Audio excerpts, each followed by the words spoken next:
Hello friends, welcome to Radiant Competition Classes. इसके पहले history series में मैं आप लोगों को जैन धर्म और बौद्ध धर्म के बारे में बता दिया था। आज हम लोग बात करेंगे वैष्णव धर्म, यानी इसको हम लोग भागवत धर्म के नाम से भी जानते हैं। तो चलिए दोस्तों देखते हैं इससे संबंधित पूछे जाने वाले प्रश्न।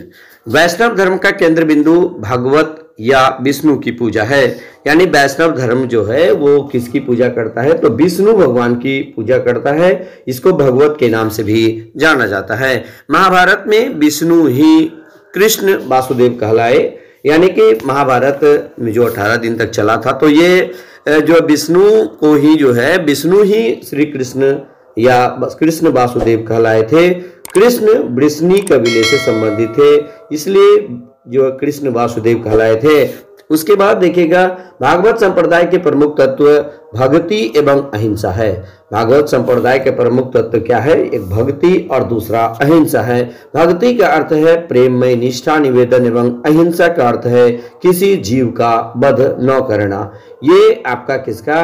अहिंसा और ये भक्ति का अर्थ है। भक्ति का शाब्दिक अर्थ यदि आपको पूछे तो प्रेममय निष्ठा निवेदन है, और अहिंसा का शाब्दिक अर्थ पूछे तो क्या होगा? किसी जीव का वध न करना ही अहिंसा कहलाता है। उसके बाद वैष्णव संप्रदाय ने अवतारवाद का उपदेश दिया और इतिहास को विष्णु के 10 अवतारों के चक्र में प्रतिपादित किया था।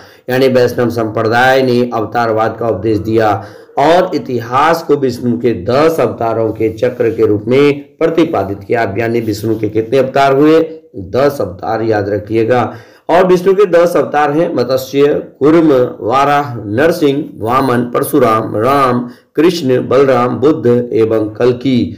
इसमें आपका कल्कि अवतार अभी नहीं हुआ है, तो अब ये 10 अवतारों के बारे में कहा गया है। उसके बाद कृष्ण का उल्लेख सर्वप्रथम छांदोग्योपनिषद में मिलता है। आपको पूछा जाए कृष्ण का उल्लेख किस में मिलता है, तो छांदोग्योपनिषद में मिलता है। उसके बाद देखिएगा अगला सवाल। अब देखिए इसमें यह धर्म परम उदार था, इसलिए इसने विदेशियों को भी अपनी ओर खींच लिया। यानी कि यह धर्म जो था एकदम उदार था, जिसके वजह से यह क्या हुआ कि ये विदेशियों को भी अपनी ओर खींच लिया था। वैष्णव धर्म का सर्वाधिक विकास गुप्त काल में हुआ। आपको पूछा जा सकता है कि वैष्णव धर्म का सबसे ज्यादा विकास किस काल में हुआ था, तो इसका राइट आंसर हो जाएगा गुप्त काल में हुआ था। तो वैष्णव धर्म से संबंधित इतना ही प्रश्न। अब हम लोग देखेंगे शैव धर्म, यानी कि देखिए शिव धर्म। शैव धर्म में क्या देखते हैं? शैव धर्म के लोग भगवान शिव की उपासना करते थे, यानी शिव धर्म के उपासक को ही शैव धर्म के नाम से, यानी शैव के नाम से जाना जाता था। मत्स्य पुराण में लिंग पूजा का पहला स्पष्ट उल्लेख मिलता है। आपको पूछा जाए लिंग पूजा का स्पष्ट उल्लेख कहाँ पे मिलता है? मत्स्य पुराण में मिलता है।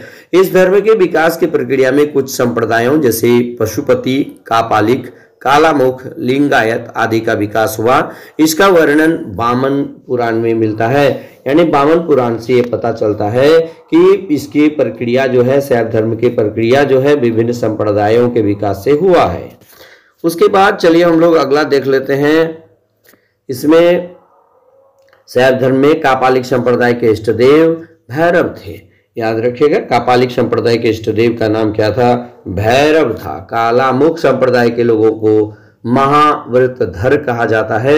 ये भी आप अच्छी तरह से याद रखिएगा, कालामुख संप्रदाय के लोगों को महाव्रतधर कहा जाता है। शॉर्ट नोट्स में आप जरूर नोट कर लीजिएगा। लिंगायत को जंगम या वीर शैव संप्रदाय भी कहा जाता है, जिसके जो है वासव जो है, इस संप्रदाय के प्रवर्तक अल्लभ प्रभु और इनके शिष्य वासव थे। ये भी आप याद रखिएगा। लिंगायत को जंगम या वीर शैव संप्रदाय भी कहा जाता है, और इसके प्रवर्तक अल्लभ प्रभु थे और इनके शिष्य का नाम वासव था। उसके बाद पाशुपत संप्रदाय के संस्थापक का नाम लकुलिश है। पाशुपत संप्रदाय के संस्थापक का नाम क्या है? लकुलिश। ये भी कई बार परीक्षा में पूछा जा चुका है। अथर्ववेद में शिव को सर्व, भव, पशुपति तथा भूपति कहा गया है। आप इसे भी नोट कर लीजिएगा कि शिव को जो है क्या क्या कहा? सर्व कहा, भव कहा, पशुपति कहा और भूपति कहा गया है। किसमें कहा गया है दोस्तों? ये अथर्ववेद में कहा गया है। नयनार संतों ने दक्षिण भारत में शैव धर्म का प्रचार प्रसार किया था। यानी नयनार का संबंध किससे है? ये भी पूछा है, शैव धर्म से है। और नाथ संप्रदाय, इसकी स्थापना मत्स्येंद्र नाथ ने की थी। नाथ संप्रदाय की स्थापना मत्स्येंद्र नाथ ने की थी। इसके प्रमुख प्रचारक बाबा गोरखनाथ थे। तो इस प्रकार जो है आज हम लोग वैष्णव धर्म और शैव धर्म के बारे में जानकारी प्राप्त किए।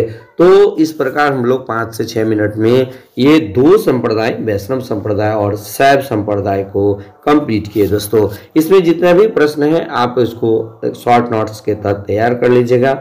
और नेक्स्ट वीडियो हमारा महाजनपद का आएगा और महाजनपद भी बहुत इंपॉर्टेंट है, वो उसके बारे में बहुत क्वेश्चन पूछा जाता है। तो इस प्रकार जो है अगर आपको हमारे सीरीज अच्छा लगता हो तो लाइक, शेयर और कमेंट जरूर कीजिएगा। बस आज इतना ही, धन्यवाद।